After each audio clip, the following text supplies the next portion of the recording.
오늘은 성경적 재정에 대한 첫 번째 단계로서 성경적 재정에 대한 가장 기초적인 내용을 살펴보도록 하겠습니다.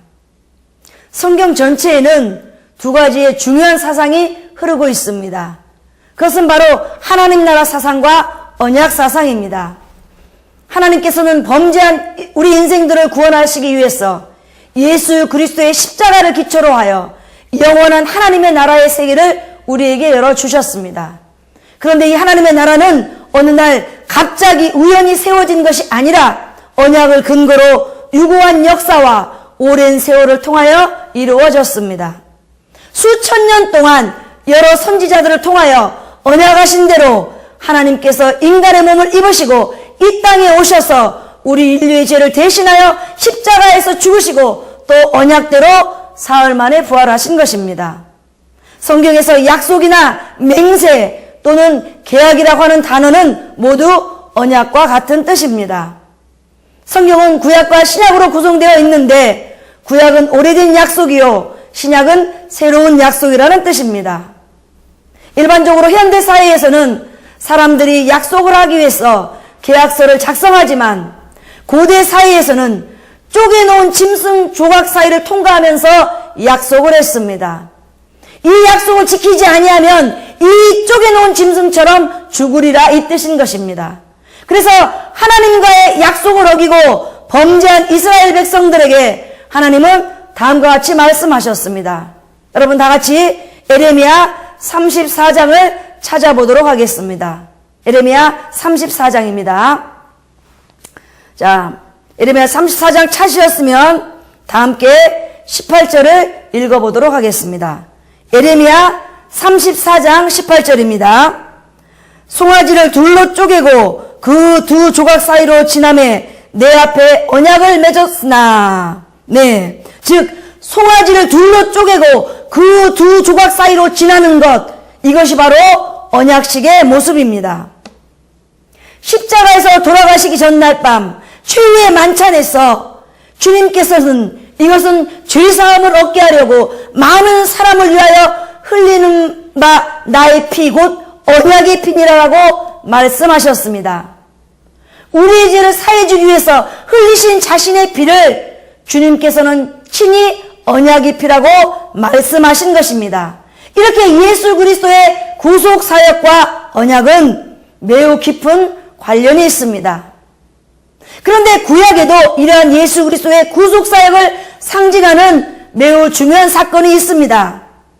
바로 출애굽 사건입니다. 출애굽 사건은 BC 1400년경 지금으로부터 3400년 전에 지금의 이집트 지역인 애굽에서 종살이하던 이스라엘 백성들을 하나님께서 해방시켜 주시는 사건을 가리킵니다. 이는 마치 마귀에게 죄의 종살이하던 우리들을 예수 그리스도께서 구원해 주신 것과 같은 그런 사건인 것입니다. 그러므로 출애굽 사건은 예수 그리스도의 구속 사역을 상징하는 매우 중요한 사건입니다. 그렇다면 이렇게 중요한 출애굽 사건의 근거는 무엇일까요? 여러분 다 함께 신명기 7장을 찾아보겠습니다. 네, 이번에는 신명기 7장입니다. 여러분 구약 신명기 7장 찾으셨으면 8절을 함께 읽어보도록 하겠습니다. 신명기 7장 8절입니다.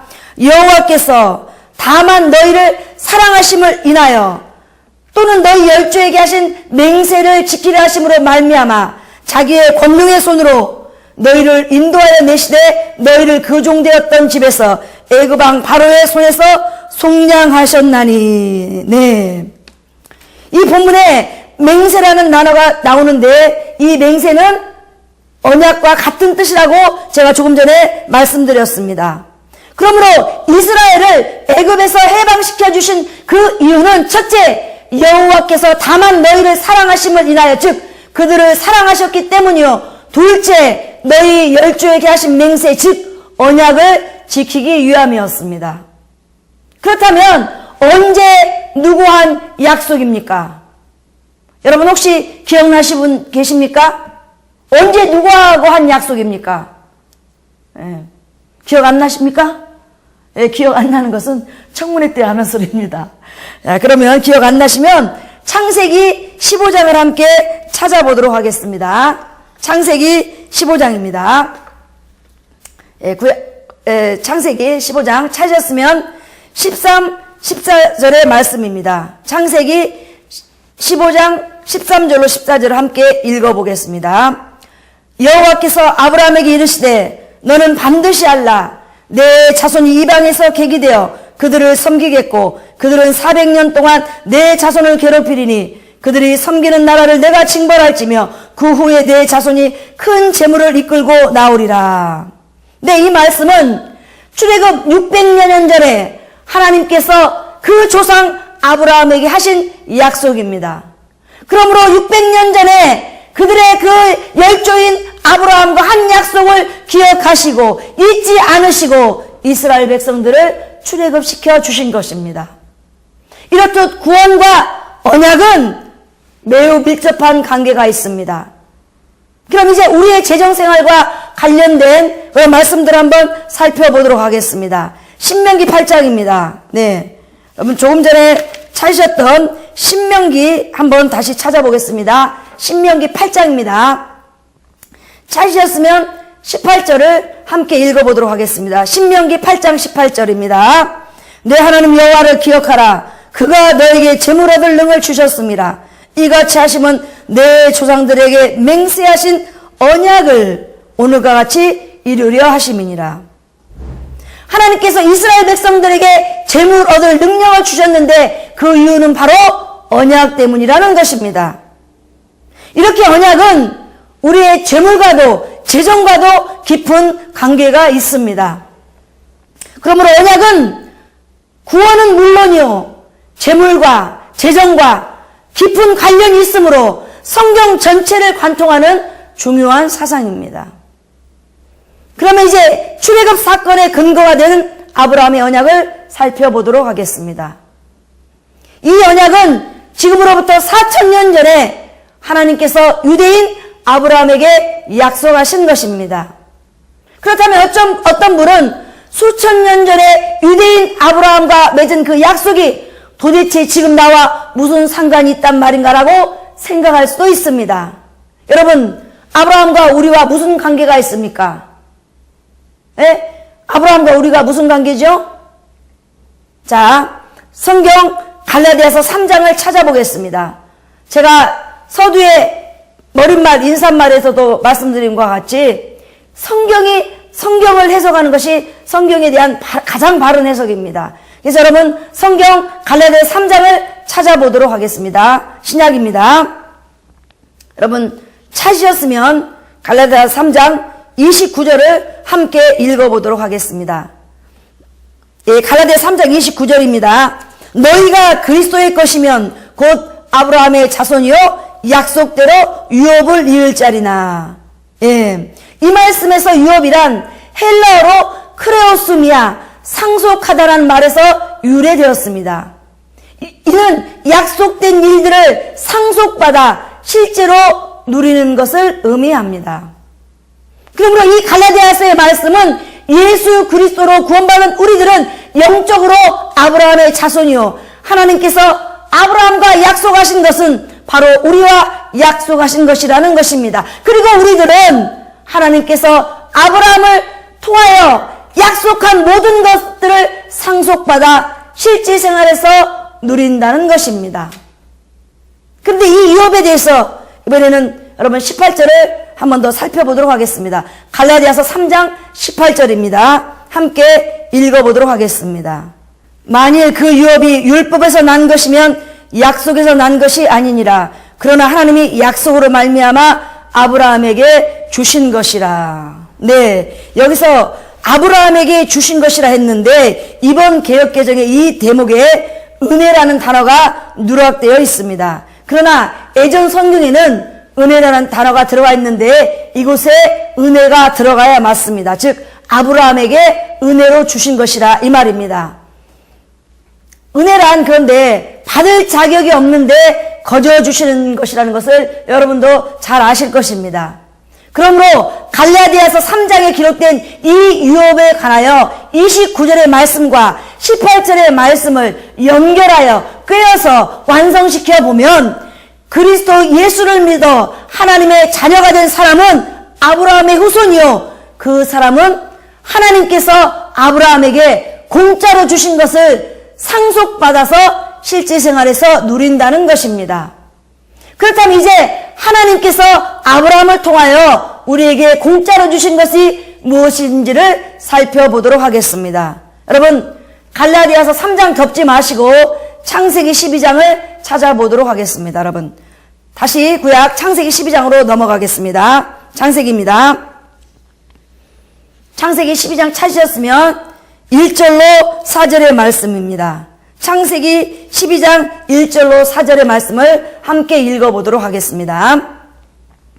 여호와께서 아브라함에게 이르시되 너는 너의 고향과 친척과 아버지의 집을 떠나 내가 너에게 보여줄 땅으로 가라. 내가 너로 큰 민족을 이루고 너에게 복을 주어 내 이름을 창대하게 하리니 너는 복이 될지라. 너를 축복하는 자에게는 내가 복을 내리고 너를 저주하는 자에게는 내가 저주하리니 땅의 모든 족속이 너로 말미암아 복을 얻을 것이라 하신지라. 이에 아브라함이 여호와의 말씀을 따라갔고 롯도 그와 함께 갔으며 아브라함이 하란을 떠날 때에 75세였더라. 자, 이 아브라함의 이야기를 정확히 해석하기 위해서 지금까지 여러분이 아브라함에 관하여서 알고 계시던 그 모든 선입견을 버리시기 바랍니다. 지금부터는 철저히 성경의 말씀을 근거로 하여서 이 이야기를 살펴보도록 하겠습니다. 방금 읽으신 이 창세기 12장 1절로 4절의 그 내용에 대해서 하나님께서는 히브리서 11장 8절에서 믿음으로 아브라함은 부르심을 받았을 때에 순종하여 장래 기업으로 받을 땅에 나갈새 갈 바를 알지 못하고 나갔으며라고 말씀하십니다. 이 말씀은 아브라함이 하나님의 부르심을 받았을 때 믿음으로 떠났다는 것입니다. 그렇다면 아브라함의 가정은 믿음 좋은 기독교 명문가였습니까? 여러분, 아브라함 가정이 어떤 가정이었습니까? 기독교 명문가입니까? 아닙니다. 아브라함의 아버지 데라는 우상 숭배자였습니다. 여호수아 24장 2절의 말씀을 보면 아브라함의 아버지 데라는 우상을 만들어서 팔았던 사람이었습니다. 그런데도 히브리서에서는 아브라함이 처음 하나님의 부르심을 받았을 때 믿음으로 나갔다고 이야기합니다. 그렇다면 아브라함에게 어떻게 믿음이 생긴 것입니까? 로마서 10장 17절에 그 답이 있습니다.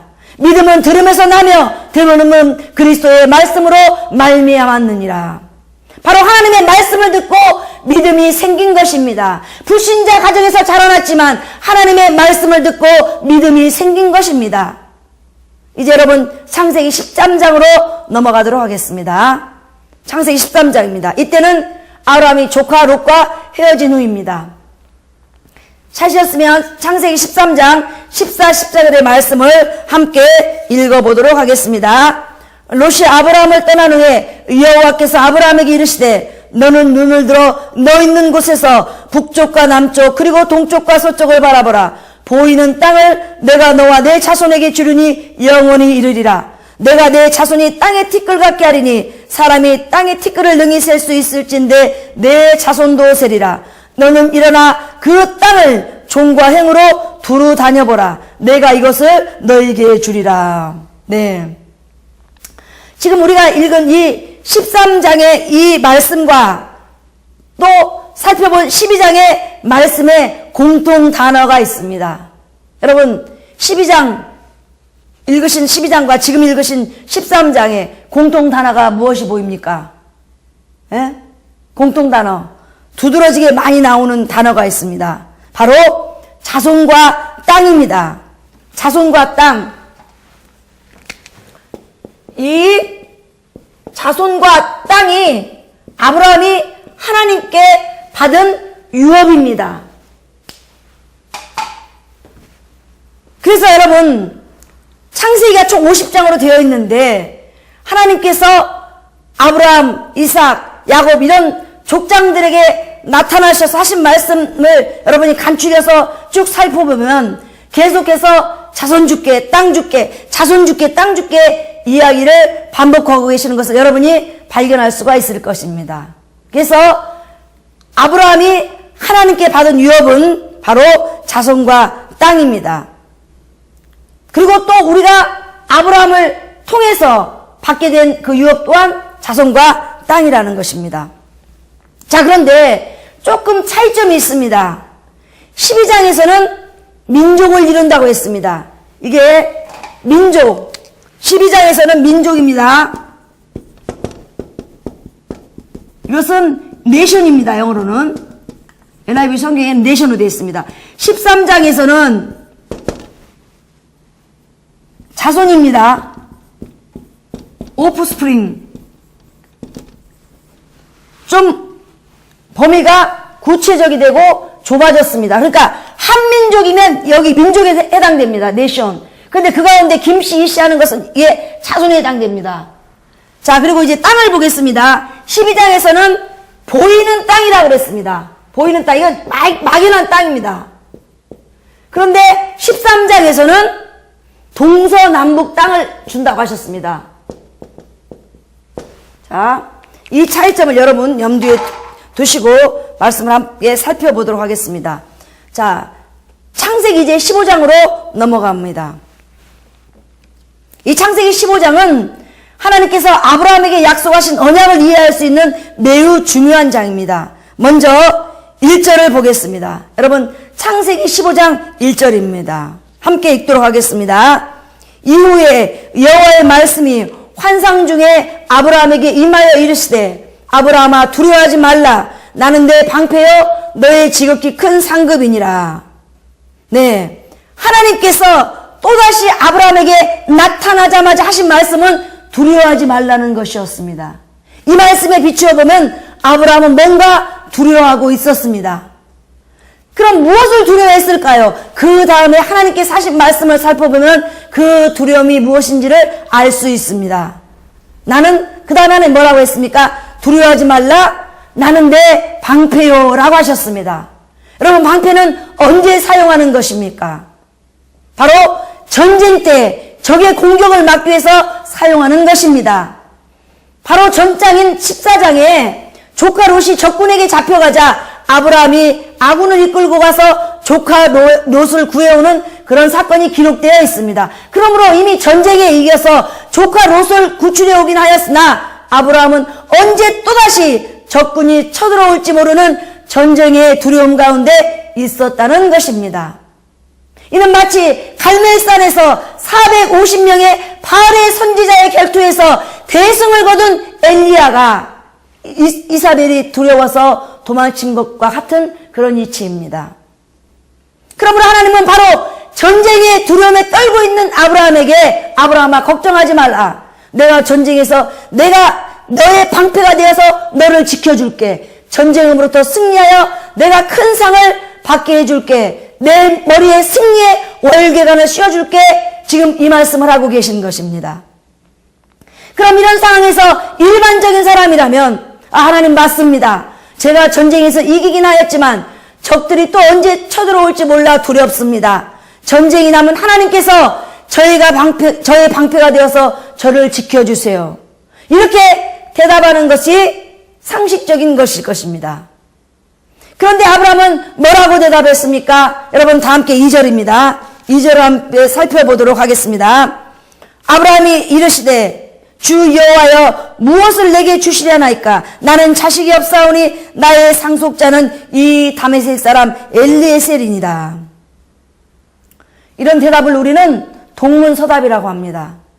하나님께서는 지금 전쟁 이야기하고 계신데 아브라함은 자식 이야기를 하고 있는 것입니다.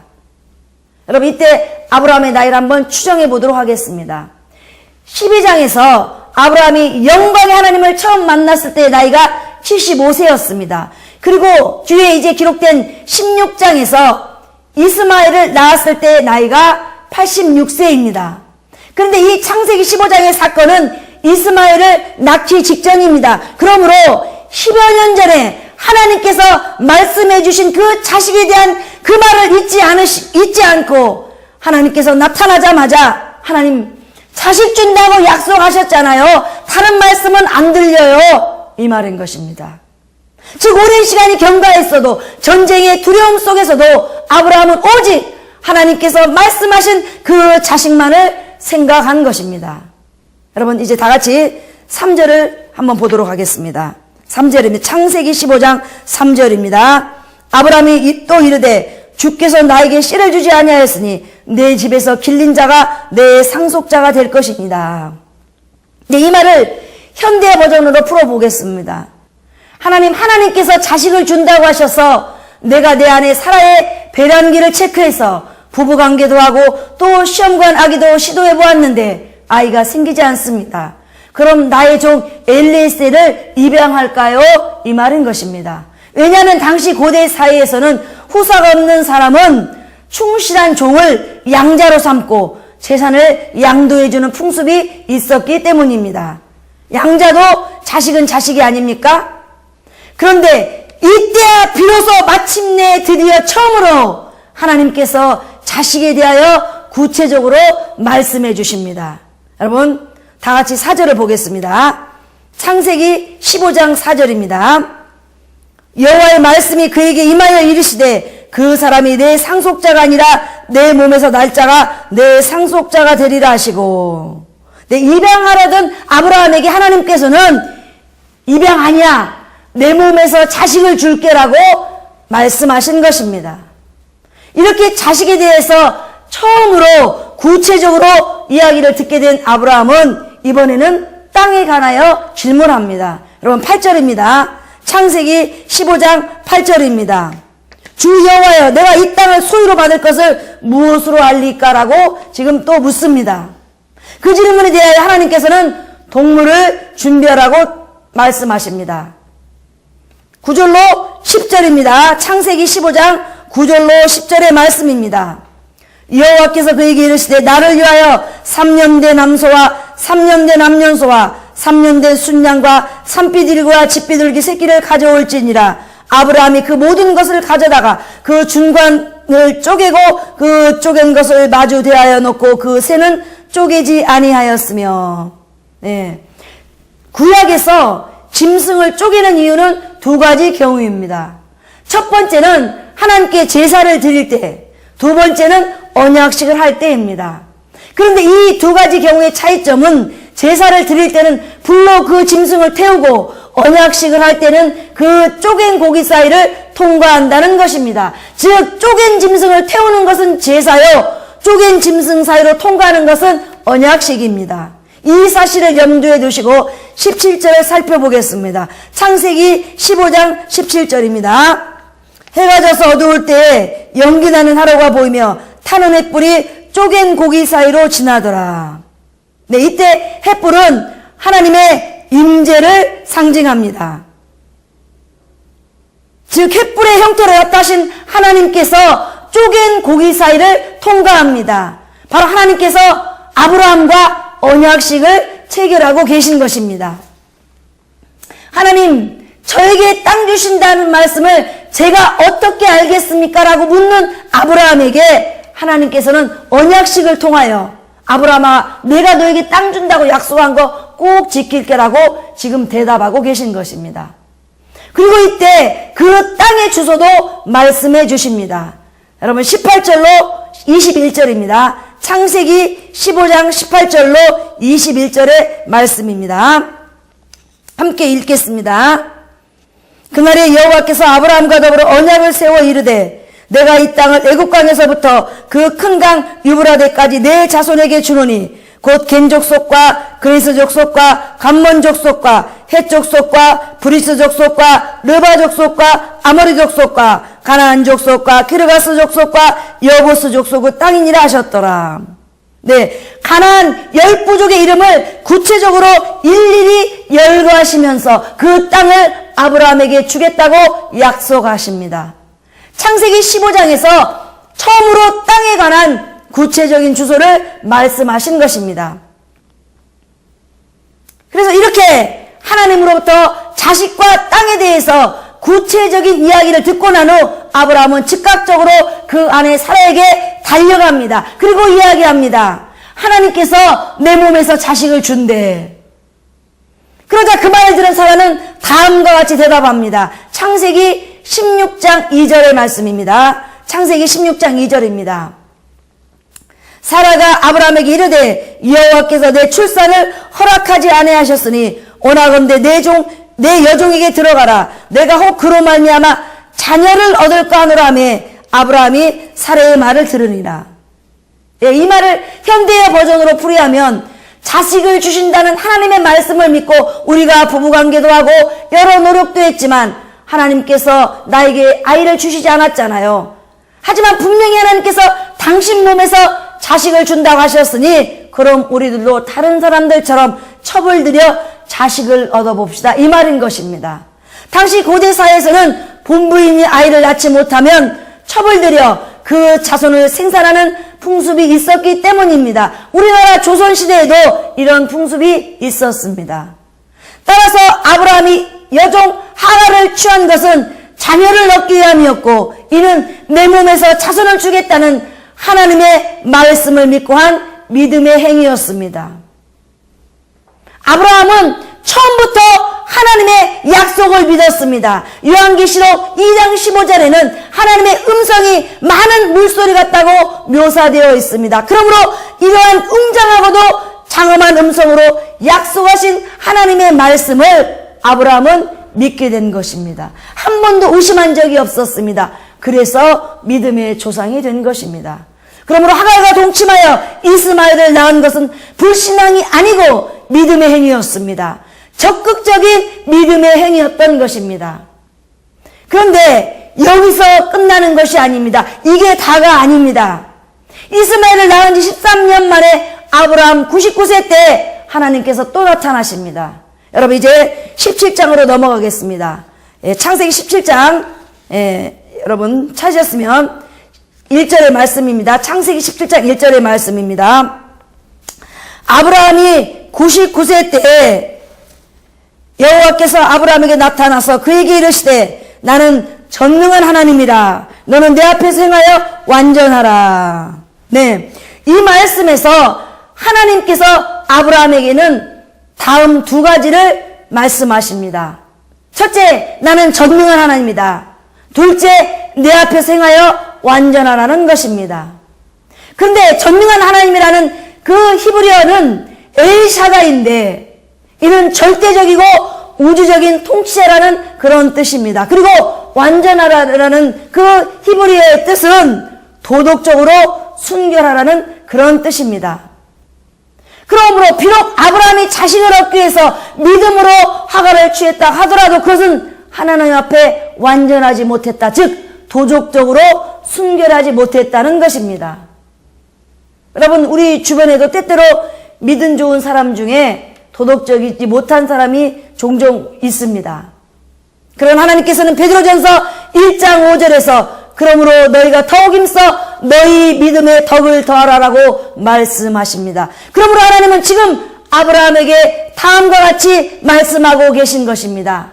나는 전 우주의 통치자로서 끝까지 약속을 성취할 수 있는 절대 능력의 소유자다. 비록 자식을 주겠다는 나의 말을 믿고 자식을 얻기 위하여 믿음으로 하갈을 취했다 하더라도 그것은 덕이 되지 못한 행동이다. 그러나 나는 나에게 얼마든지 도덕적으로 다른 사람에게 덕이 되도록 그렇게 자식을 줄 수 있는 존재이다. 이 말씀인 것입니다. 요즘 사회에 얼마 전까지 많은 그 사람들의 지탄이 그 이야기가 됐던 그 교회 세습이 바로 여기에 해당됩니다. 만약에 그 원로 목사님의 아드님이 정말 믿음도 좋고 실력도 좋고 그래서 정말 후임자로 아주 적격이다 할지라도 그것이 사회에 덕이 되지 않는다면은 그것은 버리라 이 말인 것입니다. 그래서 아무리 믿음으로 우리가 좋은 행동이라도 할지라도 그것이 사회에 덕이 안 되고 또 교회에 덕이 안 될 때는 버릴 줄 알아야 합니다. 자, 이제 이렇게 약속한 자손에 대해서 이제 더 구체적으로 이제 이 17장에서 더 말해줍니다. 최종적으로 하나님께서 말씀해 주십니다. 21절입니다. 창세기 17장 21절의 말씀입니다. 창세기 17장 21절. 내 언약은 내가 내년 이 시기에 사라가 너에게 낳을 이삭과 세우리라. 이것이 자손에 대한 최종적인 하나님의 방법입니다. 하나님께서는 이사야 55장 9절에서 이는 하늘이 땅보다 높음같이 내 길은 너희의 길보다 높으며 내 생각은 너희의 생각보다 높음이니라라고 말씀하십니다. 그러므로 하나님의 방법과 인간의 방법은 다릅니다. 마치 하늘이 땅보다 높은 것처럼 때때로 하나님께서는 우리들이 예측할 수 없는 신묘막측한 방법으로 우리 기도에 응답해 주시는 것입니다. 여러분, 우리 교회에 정혜숙 집사님이라는 분이 계셔요. 그분이 이제 개학을 하는데 A라는 사람이 개학할 줄 알고 열심히 기도하고 금식하고 기다렸는데 개학이 안 되었어요. 그래서 이제 매우 실망하고 있었는데 뜻밖의 처음 본 사람이 두 번째 만나서 개학을 했다는 것입니다. 이제 이런 방법들, 우리가 종종 전혀 생각지도 못한 이런 방법으로 응답을 받을 때에는 웃음이 나옵니다.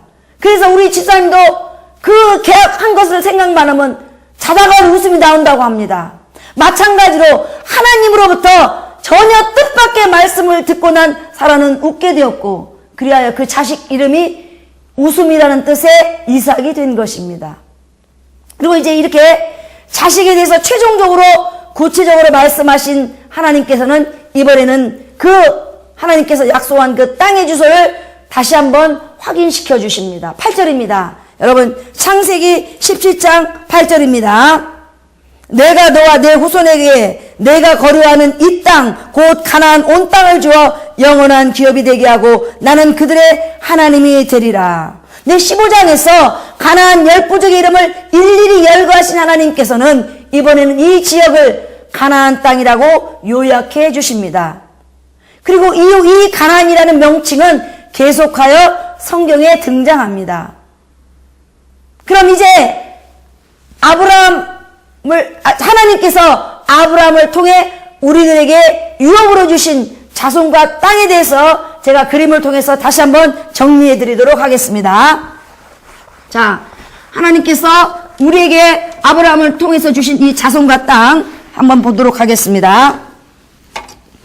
자, 하나님께서 처음 창세기 12장에서는 민족 죽게 했습니다. 민족, 네션입니다. 13장에서는 자손 죽게, 이제 범위가 좀 적어졌죠. 오프스프링. 그 다음에 15장에서는 내 몸에서 줄게. 17장에서는 사라의 몸에서 내년 이맘때 아들을 줄게 했습니다. 이게 하나님의 계시의 방법입니다. 점점 더 구체적으로 지금 말씀하고 계신 것입니다. 그 다음에 땅에 관해서도 한번 살펴보도록 하겠습니다. 처음에는 보이는 땅을 줄게 말씀하셨습니다. 이게 12장입니다. 12장 보이는 땅. 13장에서 동서남북 좀 더 이제 구체적으로 됐습니다. 15장에서 가나안 10부족의 이름을 일일이 열거하면서 이 가나안 10부족의 땅을 너에게 줄게. 이게 15장의 말씀입니다. 17장에서는 이 땅을 요약해서 가나안 땅이라고 하나님께서 부르십니다. 이것이 하나님께서 말씀하신 자손과 땅에 대한 그런 그 계시 방법입니다. 저 처음에 개척을 할 때 이제 하나님께 먼저 기도했습니다. 하나님 어느 곳에 가서 기척할까요? 하나님이 처음부터 다 구체적으로 말씀해 주시지 않습니다. 처음에는 서울이다 말씀해 주시고, 그 다음에는 강서구다 이제 말씀해 주시고요. 그 다음에 이제 최종적으로 우리들이 이 교회를 지금 하게 된 곳이 이제 마곡동 7-10입니다.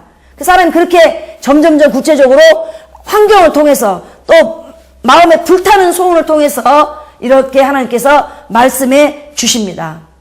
그런데 제가 처음에 강서구라는 말씀을 하셨을 때 강서구에는 염창동도 있고 또 가양동도 있고 등촌동도 있으니까 등촌동인가 염창동인가 여러분 생각할 수 있죠. 근데 최종적으로 저희 교회가 이제 자리 잡은 곳은 이 마곡동입니다. 그러면 이제 마곡동에 와서 교회를 개척했다고 하더라도 제가 예전에 등촌동인지 또 염창동인지 생각한 것이 불신앙은 아닙니다. 하나님께서 강서구에 딱 교회를 주신다는 그 말씀을 제가 믿었기 때문에 등촌동이나 염창동을 생각한 겁니다.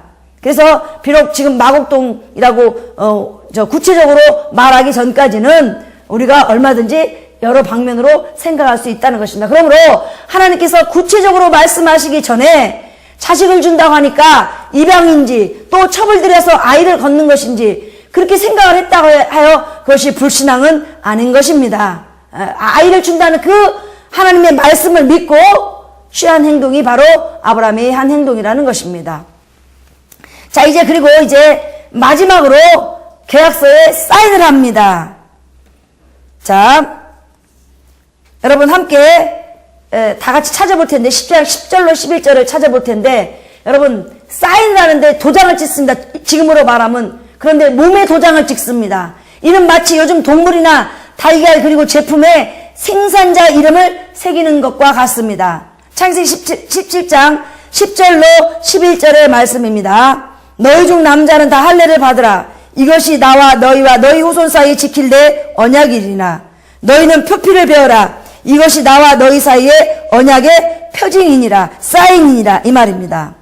그런데 여기서 할례란 하나님께서 이스라엘 사람들에게 너는 내 것이야 라고 몸에 도장을 찍는 것입니다. 이 할례는 신약시대에 와서는 새 언약 대신 그리스도로 인해서 폐지되지만 구약시대에는 하나님의 백성이라는 언약의 징표로서 꼭 필요한 것이었습니다. 여러분 성경에는 종종 상징적으로 사용되는 숫자가 있습니다. 2는 증인의 숫자요. 3은 성부, 성자, 성령의 숫자, 삼위일체의 수요. 또 7은 요한계시록에 나오는 7교회, 즉 교회의 숫자요. 12는 12지파의 숫자입니다.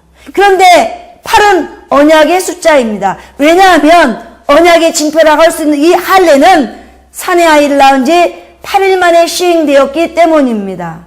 이렇게 8은 언약의 숫자이므로 절대 바꿀 수 없습니다. 그래서 8자는 못 바꿉니다.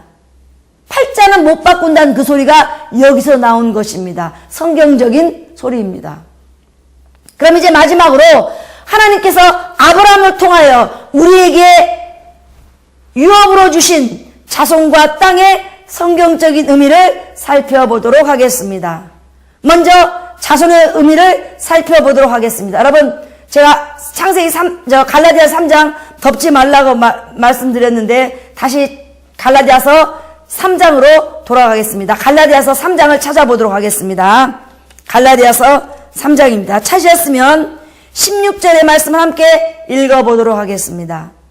이 약속들은 아브라함과 그 자손에게 말씀하신 것인데 여럿을 가리켜 그 자손들이라 하지 아니하고 오직 하나를 가리켜 내 자손이라 하였으니 곧 그리스도라.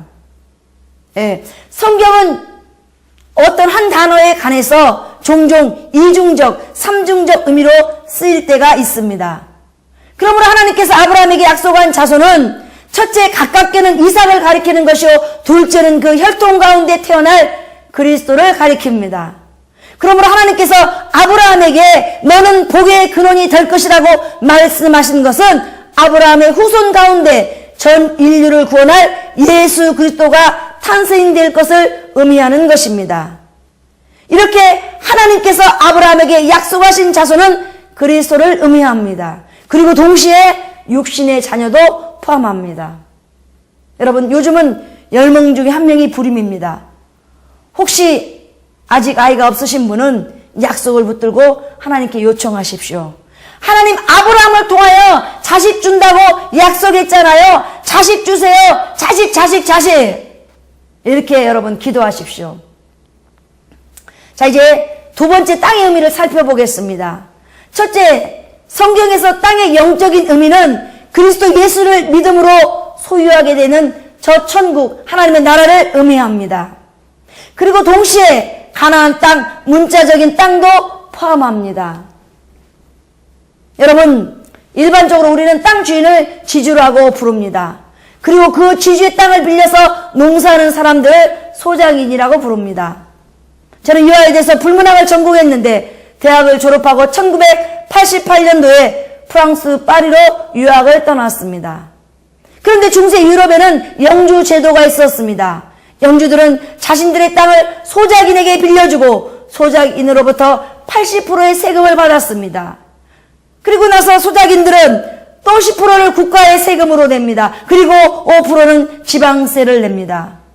그러니까 겨우 남은 것은 이제 5%밖에 안 됩니다. 그 5%로 살아갑니다. 그러니 중세시대에 땅을 소유하지 못했던 소작인들의 삶은 얼마나 가난하고 비참했을까요? 우리나라 고려말 권문세족들은 소작인들로부터 무려 90%의 세금을 걷어서 백성들을 수탈하였습니다. 이것이 이성계가 군사 쿠데타를 일으킨 원인 중에 하나가 되었습니다. 이뿐 아니라 중세 시대에는 소작인의 딸이 결혼하면 먼저 영주와 첫날 밤을 보내야 했습니다. 그래서 땅을 가진 자는 만물을 가진 자라는 말이 생겨난 것입니다.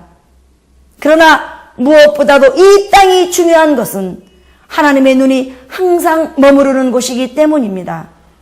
하나님께서는 신명기 11장 11절로 12절에서 너희가 건너가서 차지할 땅은 산과 골짜기가 있어서 하늘에서 내리는 비를 흡수하는 땅이요 내 하나님 여호와께서 돌보아 주시는 땅이라. 연초부터 연말까지 내 하나님 여호와의 눈이 항상 그 위에 있느니라라고 말씀하십니다. 즉 하나님께서는 1년 내내 항상 그 땅에 관심을 가지고 돌보아 주신다는 것입니다.